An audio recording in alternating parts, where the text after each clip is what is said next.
En manchette aujourd'hui, la Sopfeu se prépare à d'éventuels feux de forêt et Québec investit pour soutenir les régions dans la lutte contre les espèces exotiques envahissantes. Le TVA Nouvelles commence maintenant.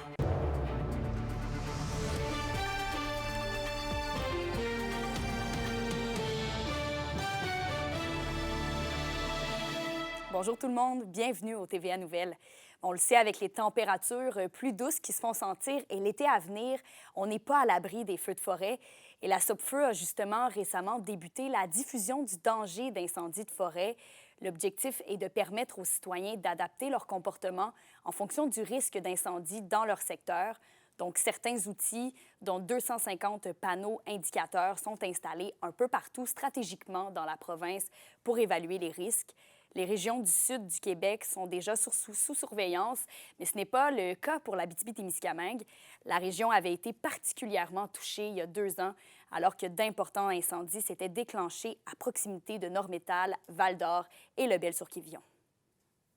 Dans le sud du Québec, donc Outaouais, Laurentides, sud de Montréal, le danger d'incendie est déjà calculé quotidiennement. Donc des endroits où reste plus de neige dans les endroits ouverts. C'est pas le cas dans le nord du Québec encore, mais comme les semaines avancent, on s'en va de plus en plus vers le beau temps, le temps plus doux, et cela apporte un risque d'incendie.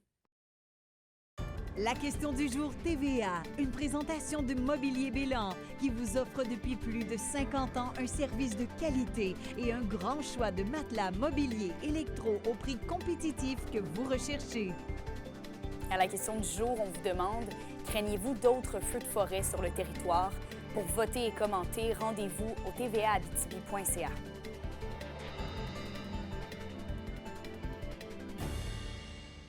Et sur un autre sujet, le Conseil régional de l'environnement de l'Abitibi-Témiscamingue reçoit près d'un demi-million de dollars pour lutter face aux espèces envahissantes floristiques.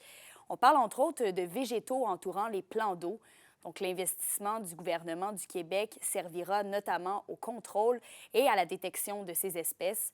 Les fonds épauleront aussi les actions du Comité régional de lutte contre les espèces exotiques envahissantes qui regroupe plusieurs organismes de la région. Je vous laisse entendre le biologiste et directeur général de l'organisme de bassin versant du Témiscamingue. Notre CRE de l'Abitibi-Témiscamingue fait ça depuis des années. Il coordonne un comité régional des espèces exotiques envahissantes. Pour l'instant, pas mal sur fonds propres. Fait que là, on est content de voir qu'ils vont avoir plus de moyens pour ça, pour coordonner une lutte. On a un exemple à l'échelle provinciale avec notre région, cette mobilisation des acteurs, ce réseautage, cette collaboration. Au sein de ce comité-là est vraiment précieuse. Et on fait des envieux ailleurs au Québec. Une soirée politique a lieu ce soir à Val-d'Or entre les candidats d'Abitibi, Baie-James, Nunavik, EU, donc Sylvie Bérubé du Bloc québécois, Steve Corriveau du Parti conservateur et Mandy Goldmasty du Parti libéral y seront. Seul le néo-démocrate Tai Higashihara n'a pas répondu à l'invitation. L'événement est organisé par la Chambre de commerce de Val-d'Or et a comme objectif de donner une tribune aux candidats pour leur permettre de partager leur vision et aussi leurs priorités politiques. Le débat a donc lieu ce soir à 19h à la salle Félix-Leclerc et sera aussi web diffusé en direct sur la page Facebook de la Chambre de commerce de Val-d'Or. L'un de nos journalistes sera sur place, donc on vous fera le résumé de la soirée au bulletin de demain. Et d'ailleurs, si vous souhaitez aussi en connaître plus sur les candidats de la circonscription d'Abitibi-Témiscamingue, eh bien, il y aura aussi une autre soirée politique d'organiser à Rouyn-Noranda mardi prochain, le 22 avril, à l'UQAT. Jonathan Endressin pour les libéraux, Sébastien Lemire pour le Bloc québécois et Steve Tardif du Parti conservateur du Canada seront présents. Jérémy Junot, candidat pour les néo-démocrates, n'a toujours pas confirmé sa présence et l'événement est organisé par la Chambre de commerce et d'industrie de Rouyn-Noranda. Et d'ailleurs, au 24e jour de cette campagne électorale fédérale et à l'approche du vote, l'heure est au bilan des dernières semaines. Olivier Morin nous résume la campagne des candidats des 2 circonscriptions de la région. Dans 14 jours, les 2 circonscriptions de la région devront trancher. Qui seront les députés choisis pour représenter les intérêts des Témiscabitibiens à la Chambre des communes? Dans le but de faciliter votre choix, je vous propose un récapitulatif des 23 derniers jours de cette campagne éclair. La campagne débute avec comme seul candidat confirmé par leur parti les députés sortants du Bloc québécois Sébastien Lemire d'Abitibi-Témiscamingue et Sylvie Bérubé pour Abitibi, Bay-James, Nunavik et You. Les deux bloquistes ont dû être patients avant de connaître leur adversaire politique. Il leur a fallu attendre un petit peu plus de 2 semaines après le début des hostilités pour que l'identité des candidats des 3 principaux partis ne soit dévoilée. Mais ceci étant dit, quels sont leurs engagements? Du côté du Bloc, Sébastien Lemire fait de la réconciliation avec les communautés autochtones son premier engagement de campagne. Il souhaite fournir les outils nécessaires aux Premières Nations de Wolf Lake et de Long Point pour se développer. Sans nommer d'engagement clair, Sylvie Bérubé mentionne entre autres que le contexte des aînés est l'une de ses priorités. Au niveau du Parti libéral, un seul mot est à retenir. L'économie. Pour le candidat d'Abitibi-Témiscamingue, Jonathan Andresen, il est important de miser sur de nouveaux programmes pour l'économie de la région. Du côté de Mandy Gould-Masti, candidate dans Abitibi, Bay-James, Nunavik et You, l'économie est sa principale inquiétude en raison de l'exploitation des ressources naturelles qui sont transformées en dehors du pays. D'ailleurs, à l'heure actuelle, l'ancienne grande chef du Conseil des cris devance de 1 point Sylvie Bérubé au niveau des intentions de vote, selon Canada 338. Pour ce qui est des conservateurs, c'est toujours silence radio pour le candidat d'Abitibi-Témiscamingue, Steve Tardif. Et de son côté, après plusieurs demandes d'entrevue, le candidat du parti dans Abitibi, Bay-James, Nunavik et You, Steve Corriveau, brise enfin le silence. Ce dernier mentionne à notre antenne ne pas avoir de priorité et d'opter plutôt sur l'écoute des citoyens. Finalement, le candidat du NPD d'Abitibi-Témiscamingue, Jérémy Junot, opte pour la même stratégie. Il se donne surtout comme mission de redonner un gain de vie à son parti en Abitibi-Témiscamingue, un parti qui est présentement dernier dans les intentions de vote des 2 circonscriptions de la région. Le vote par anticipation se déroulera cette semaine dans la région. D'ailleurs, pour ceux qui souhaitent connaître les candidats dans Abitibi, Bay-James, Nunavik et You, un débat sera organisé demain soir à la salle Félix-Leclerc de Val-d'Or.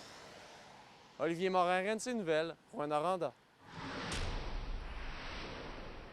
Et avis aux organismes culturels amateurs ou professionnels de Rouyn-Noranda, vous pourriez avoir l'opportunité de donner vie à l'un de vos projets puisque le dépôt de candidature pour le programme de soutien aux projets culturels est lancé. 5 volets différents sont proposés, soit régulier, éducation et lutte contre l'exclusion culturelle, médiation culturelle, aînés et jeunesse. Les candidatures sont ouvertes jusqu'au 15 juin 2025 et la période de réalisation des projets sera entre juillet 2025 et mars 2026. Et dans les séries de la LHJMQ, les Huskies de Rouyn-Noranda affrontent ce soir les Mooseheads d'Halifax pour le match numéro 3 du 2e tour.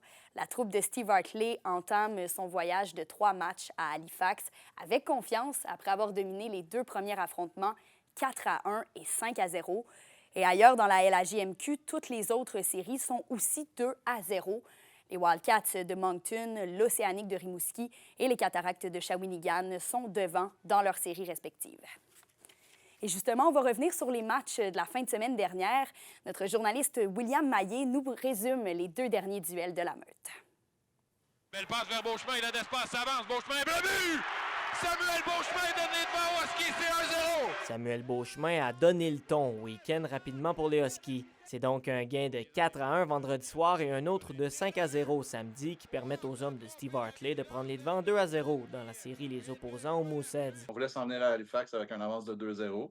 Je pense qu'on peut se dire mission accomplie là-dessus. Surtout fier de l'effort de notre groupe samedi soir. Je pense qu'on savait qu'il y avait des choses qu'on pouvait corriger par rapport à vendredi soir. Puis on a été excellents samedi soir, pratiquement un match sans faute. La Meute n'a jamais vraiment été menacée par l'équipe d'Halifax au cours des 2 premiers duels.